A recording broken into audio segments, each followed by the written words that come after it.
Welcome back to the Tom Waller podcast for our Wednesday sessions, which are great fun interviews with some of my favorite people in the profession.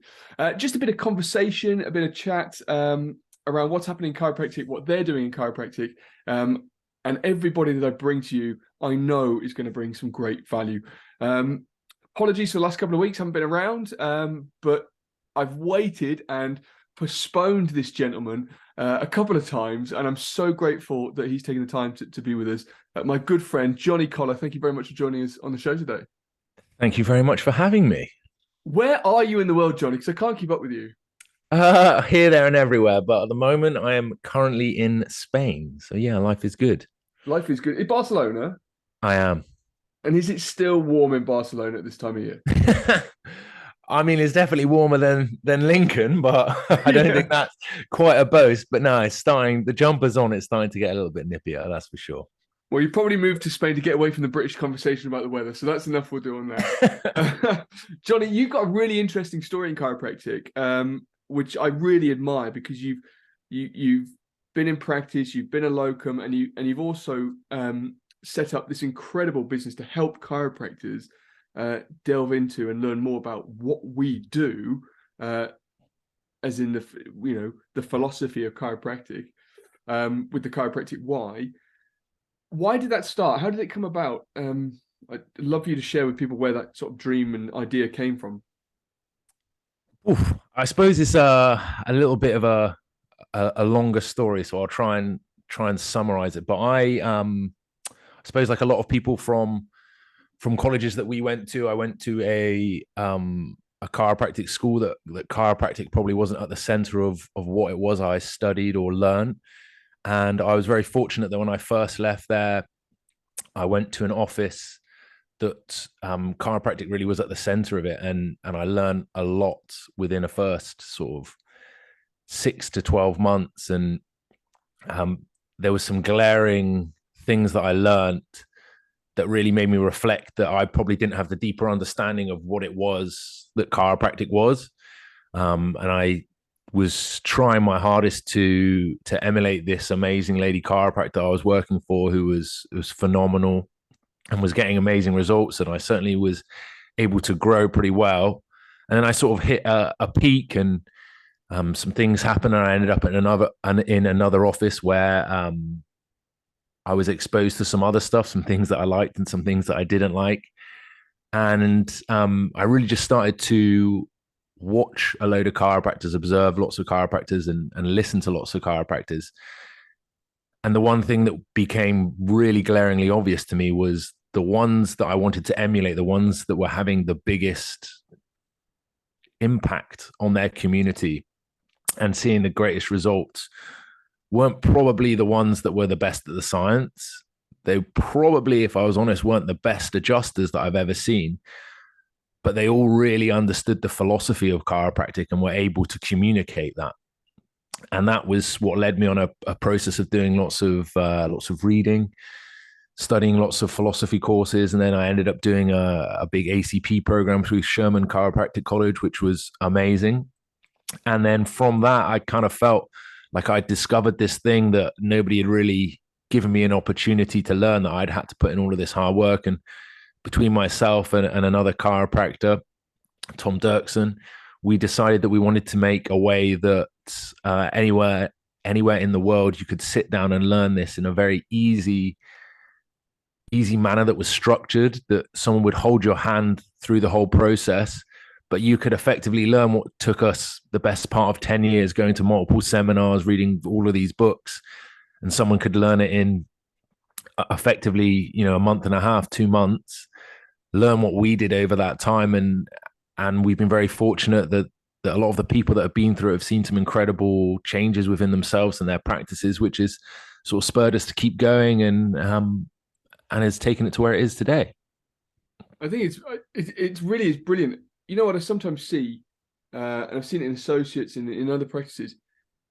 Some patients, you get the philosophy more than the chiropractor. Like, they get a taste of it, they get into it, and they almost buy into it and believe it more than the chiropractor does themselves. And I think you mentioned it before, like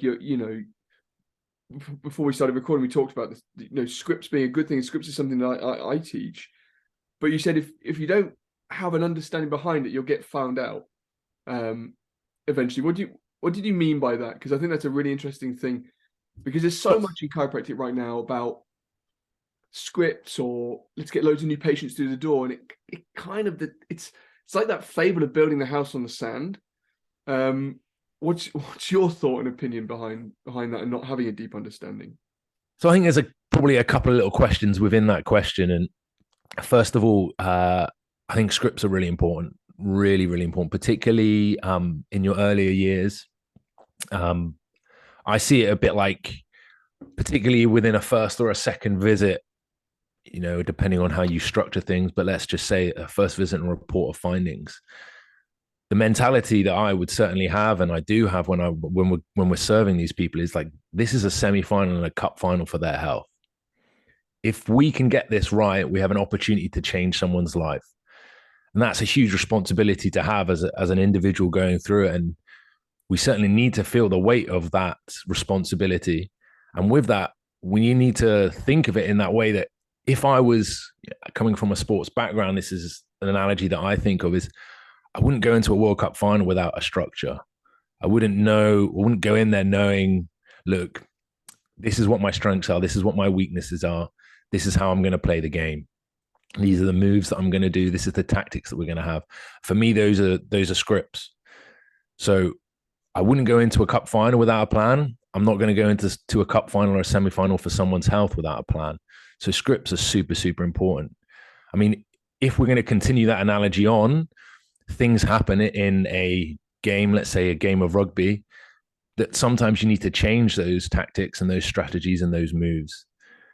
And that's where your level of understanding and your level of communication come through. So if we get questions or something doesn't quite go to plan and we need to deviate from those scripts, which there's definitely a lot of times where that's going to happen, particularly after those first sort of 2 visits, it becomes very clear to the person that you're serving if you're just repeating things or if you own it. And I suppose the simpler way to say that is like, is chiropractic something that you do, or is it something that's within you and that you embrace? And that probably is one of the biggest things that you see when you see big chiropractors that are having incredible clinics and incredible results. They are very comfortable chatting about chiropractic in lots of different ways because they have a real ownership of it. And it's not just something that they're turning up and doing. It's something that they've really embraced and that's within them. It's so, I mean, that's so true. It's something I think I wrote a blog on it today. Like, as we head in towards Christmas, at the time of this being recorded, like heading towards Christmas, everybody's like taking their foot off the gas in terms of their health, in terms of their well-being and their work productivity. But if a chiropractor, you truly own chiropractic, you'll never take your foot off that gas. You'll continue to be a proponent of it and own it. And there was a really interesting thing I heard a while ago. They did a study in prison, and they were looking at language and conversation. And one of the biggest things that came out of this study, I don't know why they did it in the first place, was that liars say more. Liars say more. And I do find, like, when we have these scripts, and just like you're saying, a newer chiropractor or someone who hasn't taken the time to understand, even if they've been in practice for years, gets asked a question, they then just start talking with no real sustenance. And I think that gets people unstuck as well. And that's why they need to have that deep foundation.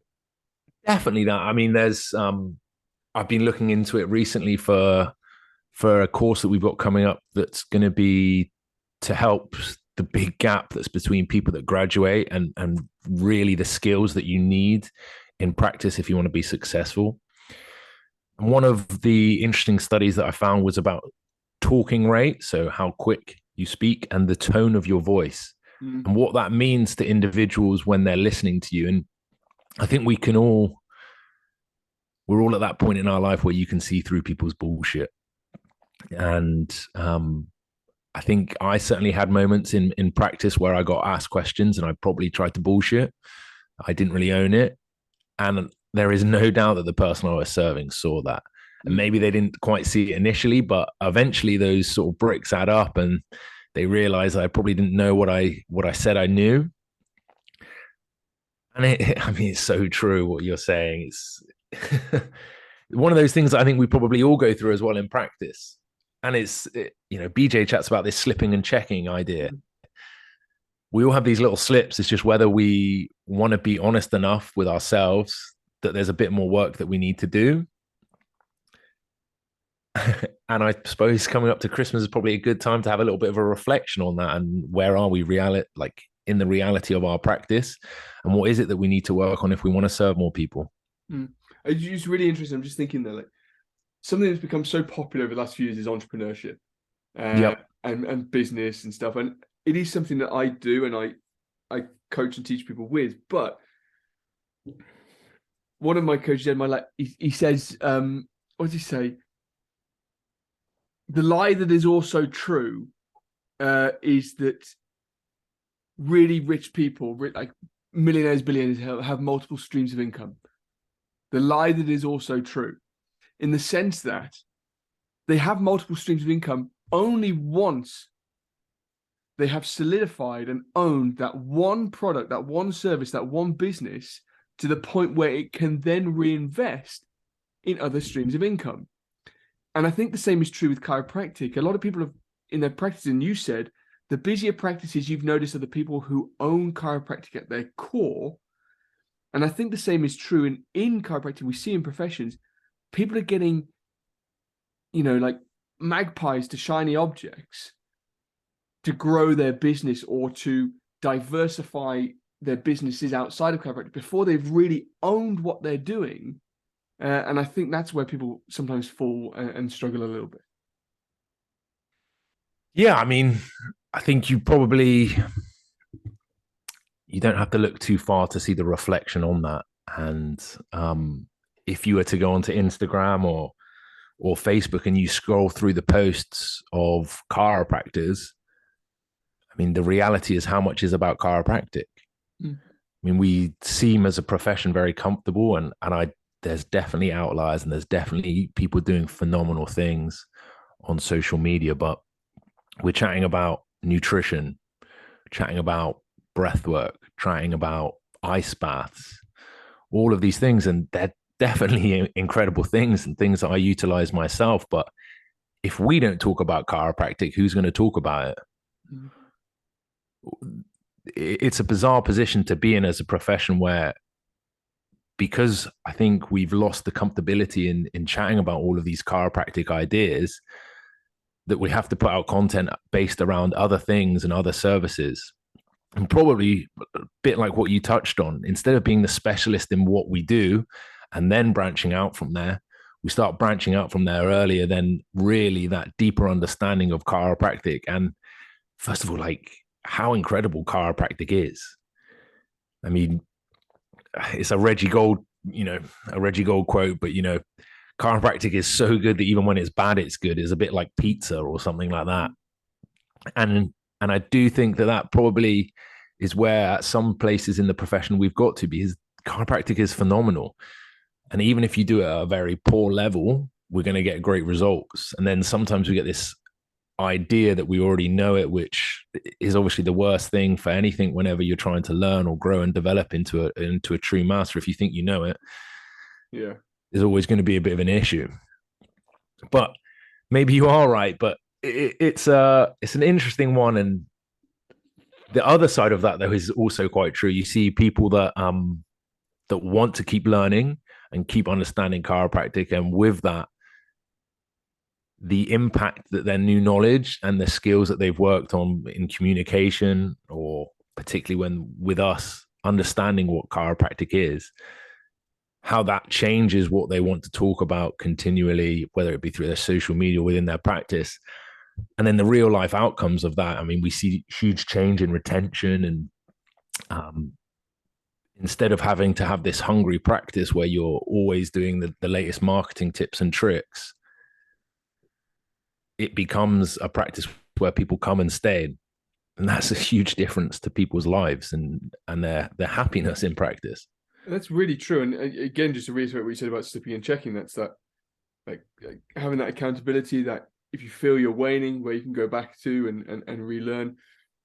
Just touch though. I think the original quote was, chiropractic's like pizza and sex. Even when it's bad, it's good. Okay, well maybe it is. Because I just listened to that. I'd listened to that story. That seminar he gave, and I think it was his last. I think it was his last recording I listened to the other day, and he mentioned it in that, which I thought was great. Reggie Gold's last interview.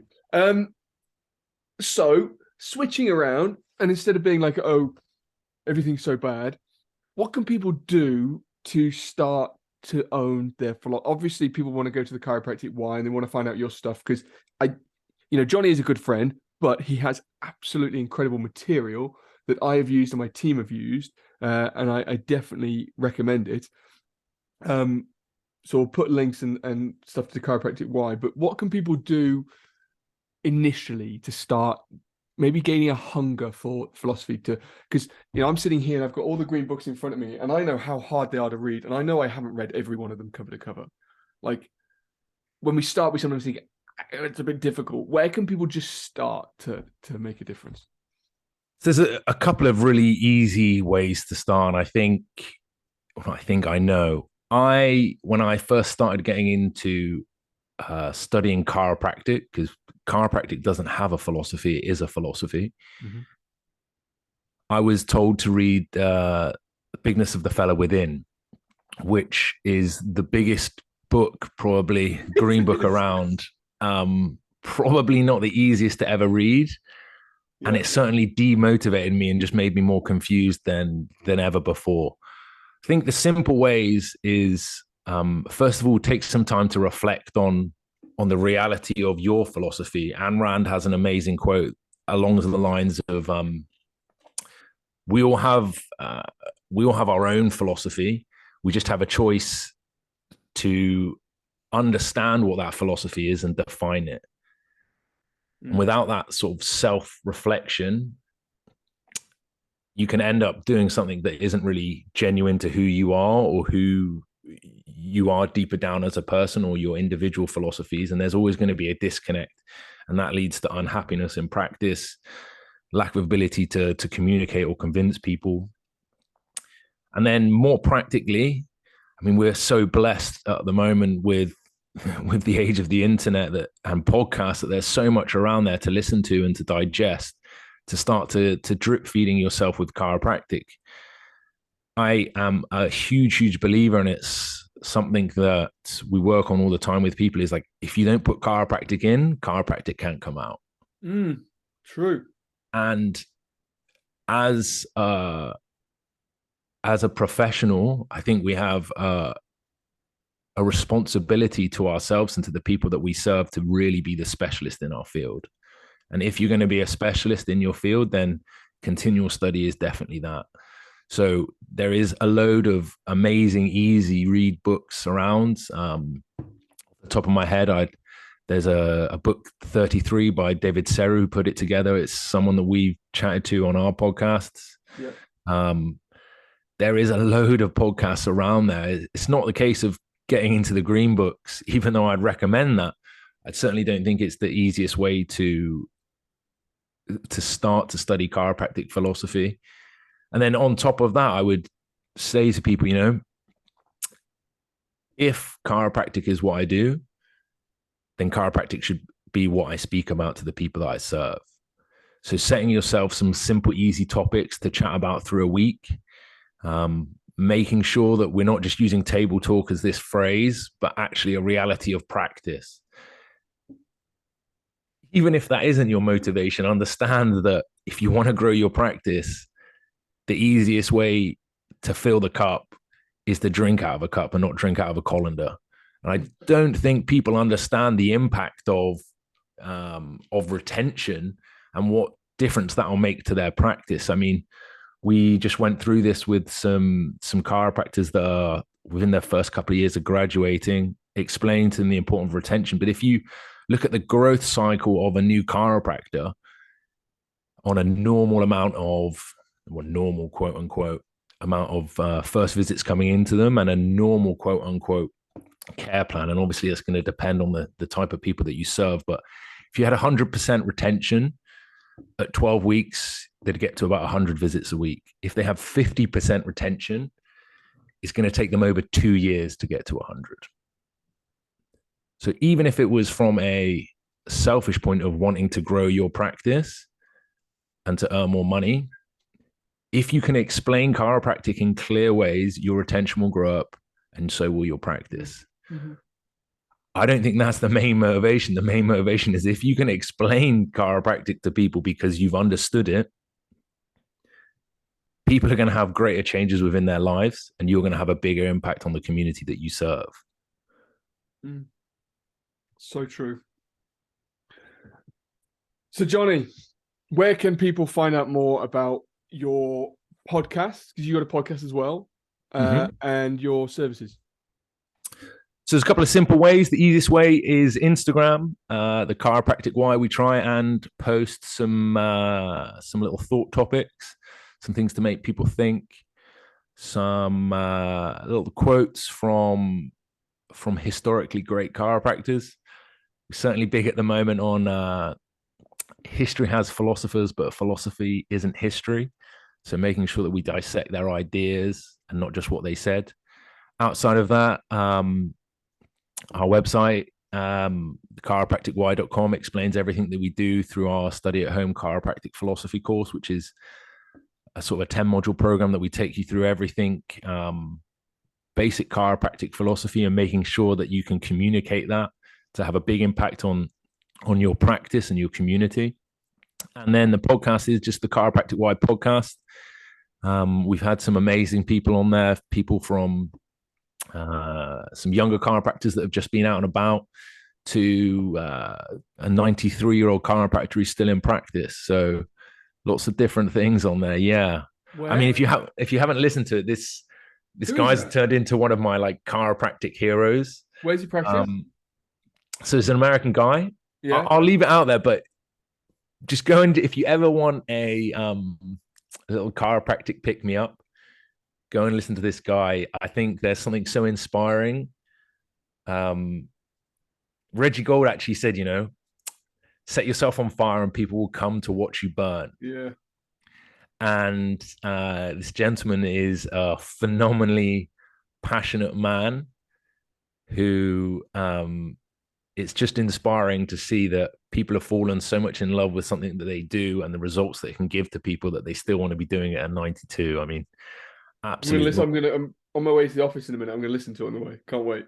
Yeah, I mean, amazing. But I feel really fortunate in the podcast that we've done. We've had some amazing topics covered, and each time we try and pick a topic that we can narrow down on and really give some value, whether it be a thought topic to think about or a particular way that you can educate people or just life lessons that people have learned through their journey of chiropractic. So it's been really fun. And we've got some pretty good ones coming up. So I'm excited. Nice one. Well, we'll put links to that in the show. Are you coming home for Christmas? I should be. My mum is currently getting on to me about this. So is mine. Last year, obviously, with the interesting times that we've had, travel hasn't really been happening too much. Yeah. But yeah, I should be back. And next year, we're definitely going to be back a lot more in the UK. We're going to be doing some seminars on some deeper philosophy for those people that have already started to look into it.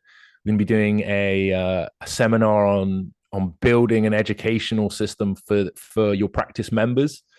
So people that will come will leave with some real key topics and a system that they can use to educate their people to influence the community that they serve. So yeah, England a lot more. I really hope that you can make him be one of our headline speakers at the event in October. So I'm hoping. Yeah, I'm excited for this. It's going to be obviously we've had a little bit of discussions about it, and I think there is an amazing vision behind it and a mission, and I'm always on board when a seminar and educational product really wants to give people a lot of material that they can go and implement the week after within their practice, because motivation should be pretty easy as a chiropractor. We get to turn up and we get to change people's lives all the time. And I don't think there are many chiropractors out there that aren't still excited about that opportunity and motivated to do so. It's amazing when we can go to a seminar where we can learn something that will make you better as a chiropractor and help you change more lives. 100%. Dude, thank you so much. I hope I see you in Bristol in a few weeks' time. I Fingers hope crossed. so too. I hope so too. Cool, dude. Thank you very much for taking your time, and I will speak to you very soon, mate. No worries. Thank you very much. Have a